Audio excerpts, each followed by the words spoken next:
Hello, everyone. Welcome to Lecture 3 in our series on Political Science 121. And today we're going to be looking at Thomas Hobbes. Now, Hobbes is a bit of an interesting character.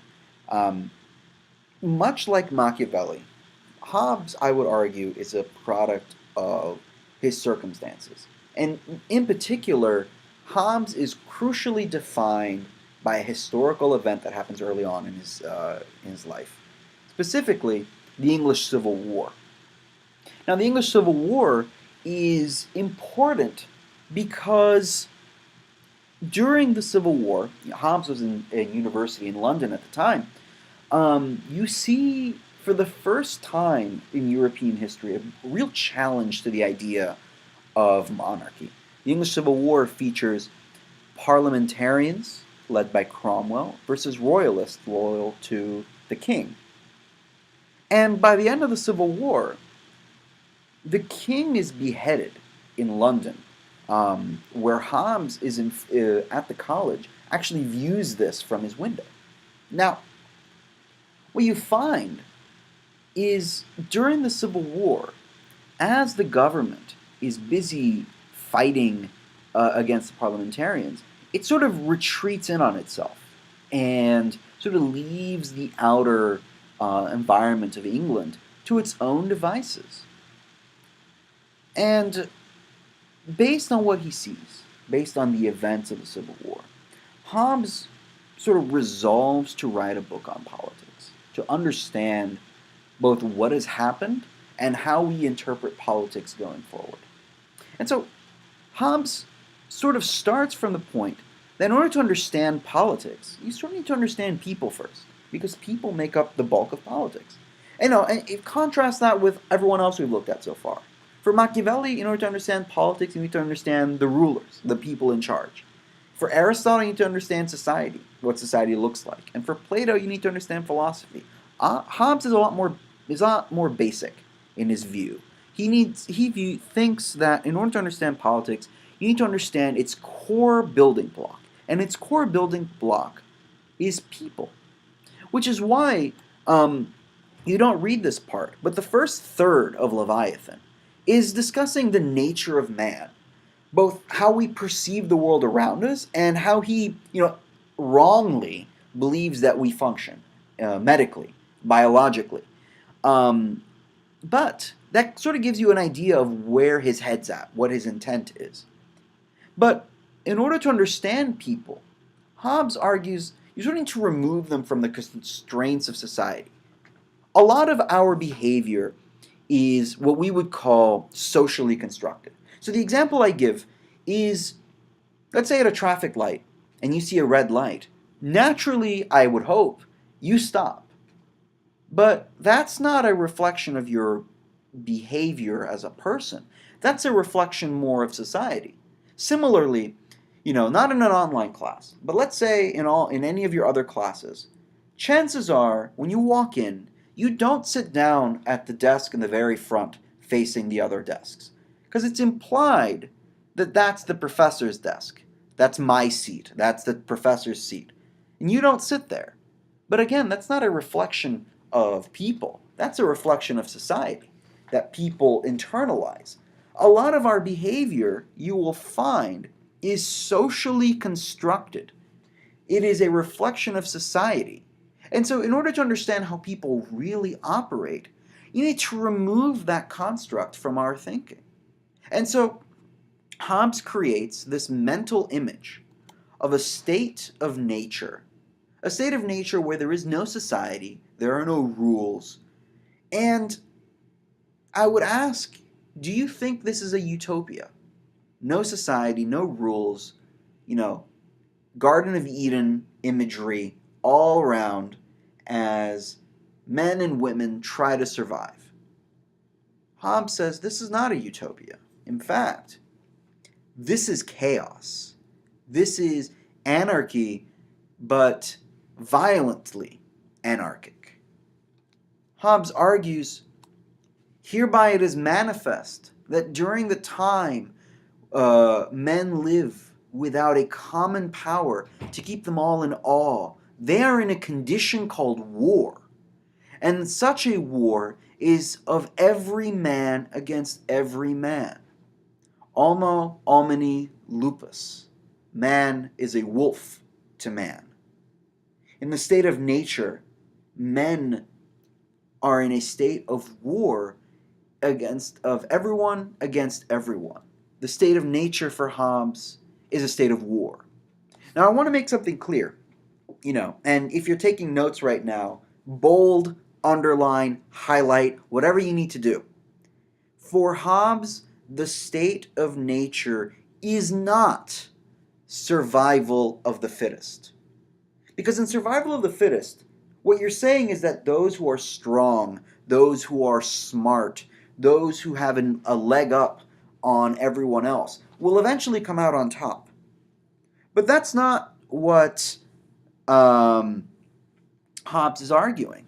Instead, Hobbes says, nature hath made man so equal in the faculties of body and the faculties of mind, as that though you may find one man sometimes manifestly stronger in body, or of quicker mind than another, and yet when everything is considered, the difference between man and man is not so considerable, because the weakest has strength enough to kill the strongest, either by secret machination or by confederacy with others that are in the same danger with himself. So let me give you an example. Let's say, purely hypothetically speaking, let's say in a state of nature you have Kevin Hart fighting The Rock.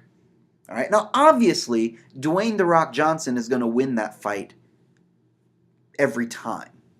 But in a state of nature, Hobbes argues that's actually not necessarily true, right? Kevin Hart can trick Dwayne Johnson.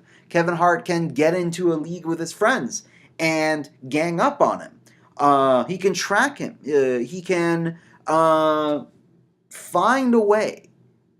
And so it is not survival of the fittest, because in a state of nature, nobody is safe.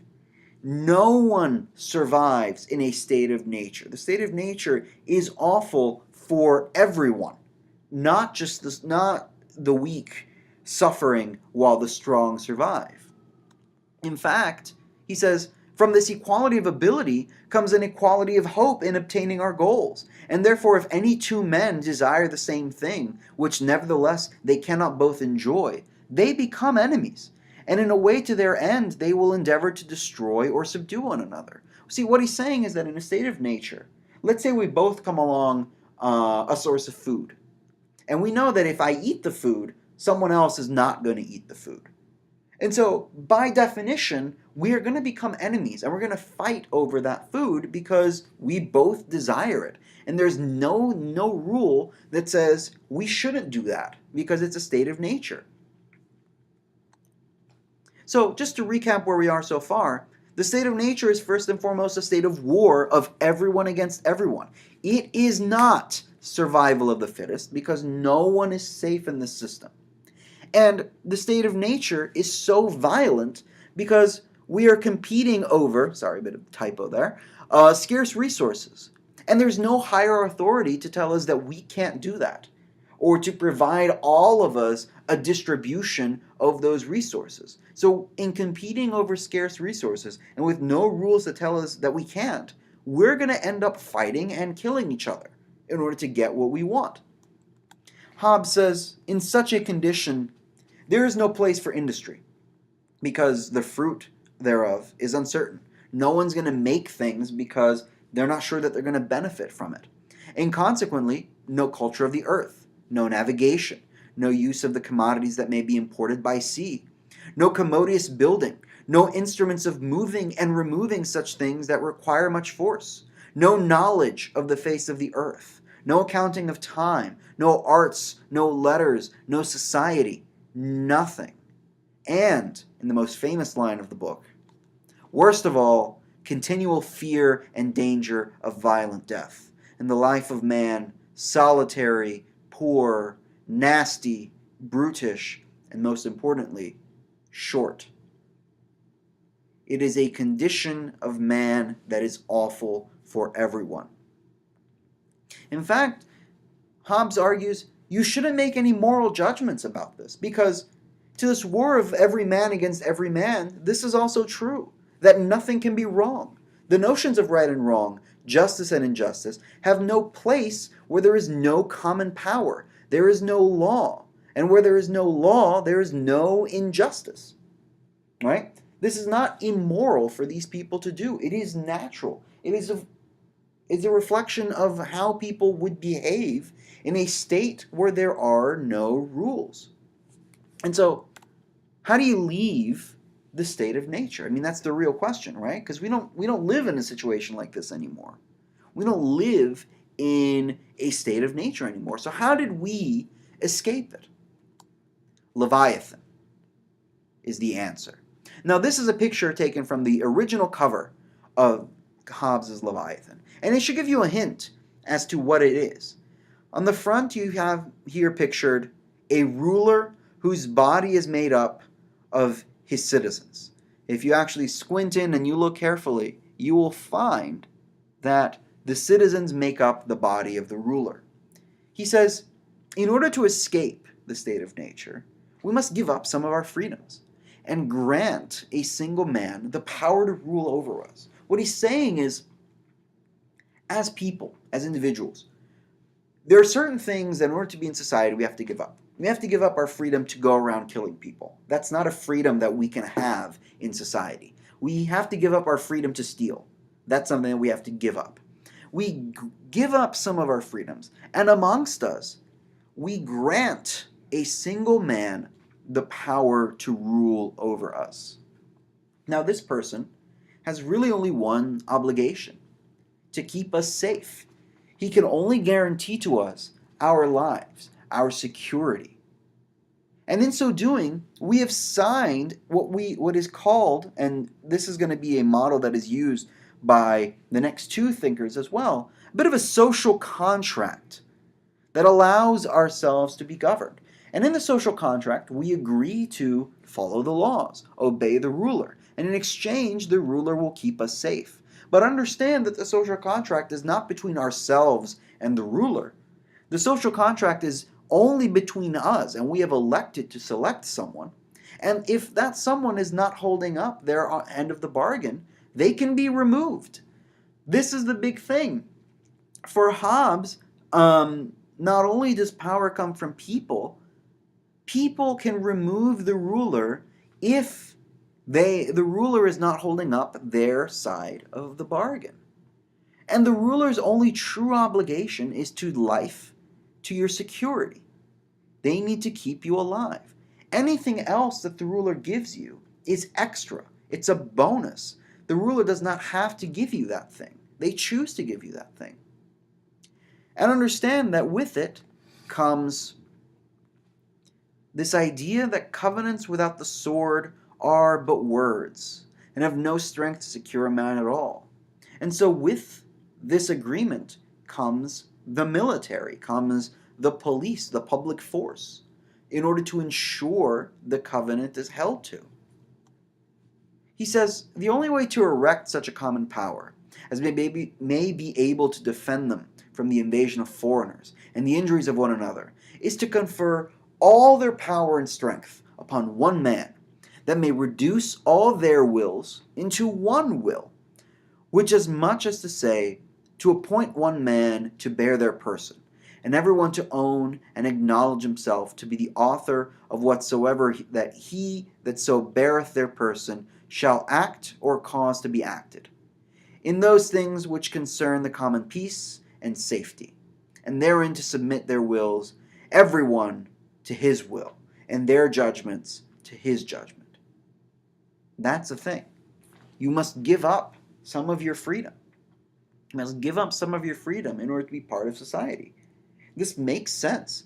Your actions in society are limited. There are certain things that you cannot do.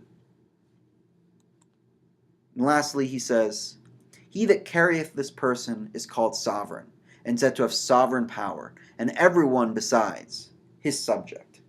Now, I want to step back for a minute and talk about how Hobbes may still be relevant today. Because understand something.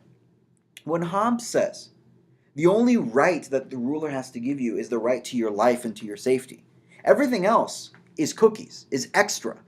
He doesn't have to do that. And they come secondary to the primary purpose and goal of the government. And you may think, well, this is a bit of a simplistic view of how government works, but I would ask you something. Let's say tomorrow I were to write a letter and give money to an enemy of the United States. We know that that would be protected under my First Amendment. But that doesn't stop the fact that the FBI will show up at my door and arrest me for, inciting enemies of the United States. At the end of the day, your right to free speech comes second to the right of the ruler to provide safety and security. For the same reason that you can't say, yell fire in a crowded theater, especially if you're lying, because that is considered secondary to the primary purpose of the government, which is to keep you safe. And so understand that. Understand that what Hobbes is saying is not completely controversial. Now, I hope that made sense. And again, feel free to contact me if you have any questions regarding this. And apart from that, I think we're done here. I will see you guys in the next one. Bye-bye.